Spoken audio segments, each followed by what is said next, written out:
Assalamualaikum warahmatullahi wabarakatuh. Kami dari kelompok 5 akan membahas tentang mana pucuk. Mana pucuk merupakan salah satu prosesi adat perkawinan yang dilaksanakan calon pasangan pengantin sebelum akad nikah. Mana pucuk selain bertanda akan melepas masa lajang, siraman yang dilakukan pemuka adat, orang tua, serta sanak keluarga yang bertujuan untuk membersihkan diri. Syair di dalam prosesi semana pucuk berisikan nasihat-nasihat yang disampaikan kepada calon pengantin, serta kisah mengenai seluruh anggota keluarga. Syair dari prosesi semana pucuk selalu memiliki isi yang berbeda-beda, karena Syekh akan melantunkan syair sesuai dengan kisah dari keluarga yang melakukan prosesi mana pucuk. Pelaksanaan semana pucuk pada saat perkawinan dilaksanakan sehari sebelum pesta perkawinan yang diadakan baik di rumah pengantin laki-laki maupun pengantin perempuan. Tidak ada perbedaan antara prosesi yang dilakukan pada pengantin laki-laki maupun pengantin perempuan. Kedua pengantin akan memakai pakaian adat Aceh pada saat prosesi ini dilaksanakan. Dalam pelaksanaannya, baik pengantin laki-laki maupun pengantin perempuan akan dibacakan syair yang lalu dilanjutkan dengan siraman. Nah, adapun urutan mana pucuk ini sebagai berikut. Yang pertama ada salawat badar. Prosesi semana pucuk akan dilakukan di atas panggung yang telah disediakan dan biasanya berada di lahan kosong yang tidak terlalu jauh dari rumah calon pengantin. Sebelum menaiki panggung, terlebih dahulu calon pengantin akan dipersiapkan menggunakan pakaian adat Aceh, baik linto maupun dara baru. Calon pengantin dapat melakukan prosesi ini secara terpisah di rumah masing-masing maupun secara bersamaan sesuai dengan kesepakatan keluarga. Yang kedua ada syair berkisah atau jak kutimang. Setelah calon pengantin duduk di kursi yang telah disediakan para anggota semana pucuk, penari akan berjejer di belakang calon pengantin. Selanjutnya, Syekh akan melantunkan syair yang berkisah tentang keluarga calon pengantin, di mana di dalam syair jak kutimang ini akan berisikan kisah mengenai kehidupan calon pengantin, yaitu perjalanan yang ia tempuh dari lahir hingga beranjak dewasa. Syair ini juga berisikan nasihat-nasihat sang ibu yang disampaikan kepada anaknya yang nantinya akan berumah tangga. Pada syair ini juga dikisahkan mengenai kesedihan seorang ibu yang akan melepaskan anaknya menuju hidup berumah tangga. Selain itu, Syekh juga akan menceritakan kisah mengenai saudara kandung dari calon pengantin, baik adik, kakak, maupun abang, agar nantinya calon pengantin akan tetap bisa menjaga hubungan baik dengan saudara-saudaranya. Selama Syekh melantunkan syair jak kutimang, anggota semana pucuk akan membentuk sebuah pola lantai dengan gerakan maju mundur sembari membolak-balik telapak tangan.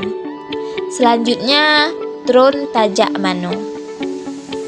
Setelah menyelesaikan syair jak kutimang, pada tahapan ini Syekh akan melantunkan dengan syair Trun Tajak Mano.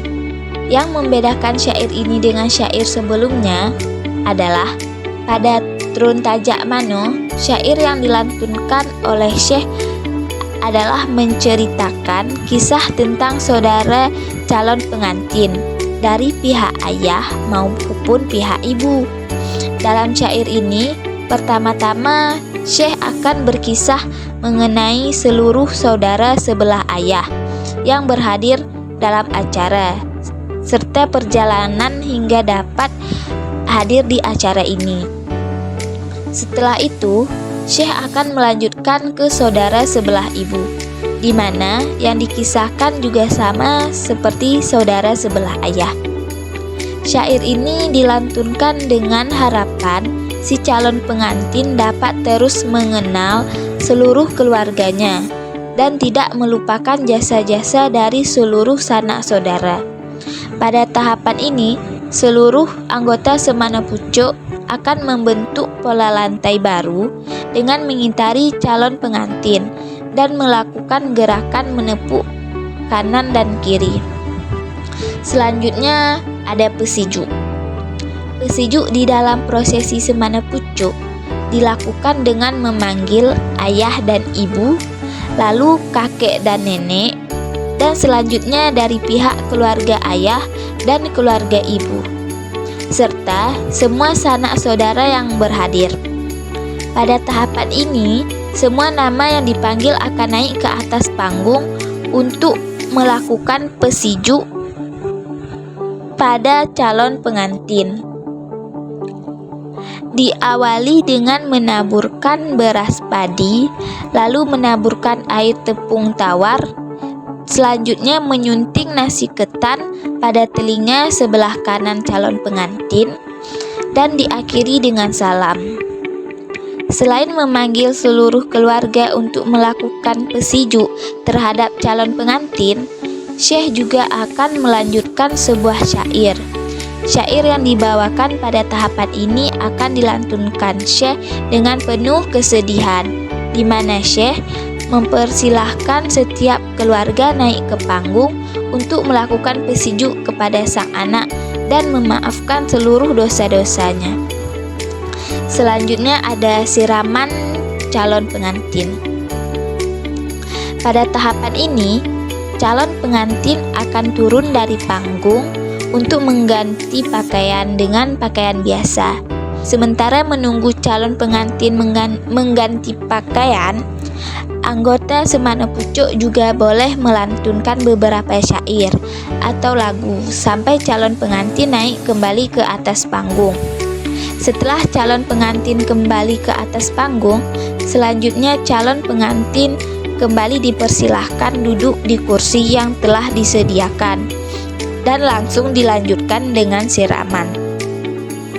Sembari Syekh melantunkan salawat Nabi, dua orang anggota semana pucuk akan melakukan siraman diiringi dengan anggota lainnya yang mengibaskan secara perlahan anyaman daun kelapa, yaitu daun kelapa putih yang bermakna adalah pengharapan supaya dapat bekerja sama dengan masyarakat dalam membina berbagai pekerjaan yang baik dan saling menguntungkan dalam rangka menghidupi keluarga.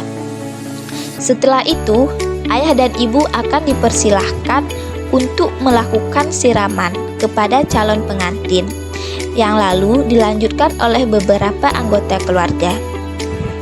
Di sini, air siraman menggunakan air yang berisi berbagai macam bunga. Air yang sudah dicampur dengan bunga-bungaan yang wangi. Bunga yang digunakan adalah bunga seperti bunga selanga, bunga mawar, bunga melati, dan daun pandan wangi, daun nilam, dan daun jeruk perut yang biasa disebut boh perut. Air yang dimaksud adalah untuk membersihkan seluruh tubuh, baik darah baru maupun lintu baru, untuk menghadapi hidup baru yang penuh halangan dan rintangan, dan juga menghilangkan sifat-sifat buruk pada saat masih lajang. Bunga-bungaan bermakna supaya dalam kehidupan selalu bersih dan harum, tidak kotor, dan juga agar menyebar haruman dalam bertetangga, keluarga, dan masyarakat sekitarnya. Adapun makna yang melekat pada peralatan pesiju adalah dalong atau talam, yaitu bermakna tetap bersatu dalam keluarganya, tidak bercerai-berai. Dua, ada berih atau padi, beras padi yang bermakna seperti sifat tanaman. Pada padi semakin berisi semakin tunduk, artinya tidak memiliki sifat sombong. Beras juga melambangkan makanan pokok masyarakat. Selanjutnya bulukat atau ketan yang biasanya berwarna ada dua. Satu kuning yang merupakan lambang kejayaan dan kemakmuran. Kedua warna putih merupakan lambang suci yang bersih. Maksudnya supaya yang dipersijuk berubah nasibnya atau kehidupannya ke arah yang lebih baik, mapan, tentram, ke jalan yang benar. Makna lain dari bulukat atau ketan ini adalah sebagai benda perekat satu dengan yang lainnya antar keluarga dan masyarakat. Daun sesijuk dan naleng samgu diikat dengan kokoh menjadi satu sebagai alat tepung tawar. Maknanya ialah sebagai pengikat agar kokohnya hubungan sesama agar tidak ada percecokan dan perpecahan. Sedangkan dedaunan ini merupakan obat penawar dalam kehidupan, seperti setiap mengambil sebuah keputusan harap melalui musyawarah dan kepala tetap dingin dan bertanggung jawab. Gelah atau gelas, tempat pengisian alat tepung tawar dengan air. Dan satu lagi sebagai tempat mengisi beras dan padi. Maknanya berarti kalau bertani hendaklah dapat menyimpan padinya supaya hemat tidak boros. Selanjutnya ada sange, tudung saji. Maknanya mengharapkan perlindungan dari Allah yang Maha Kuasa bagi yang dipersijuk. Nah, inilah sedikit penjelasan dari kami tentang Mana Pucuk, yaitu adat dari Aceh Selatan. Semoga dengan adanya video ini dapat memberi pengetahuan baru untuk teman-teman. Saya akhiri, Assalamualaikum warahmatullahi wabarakatuh.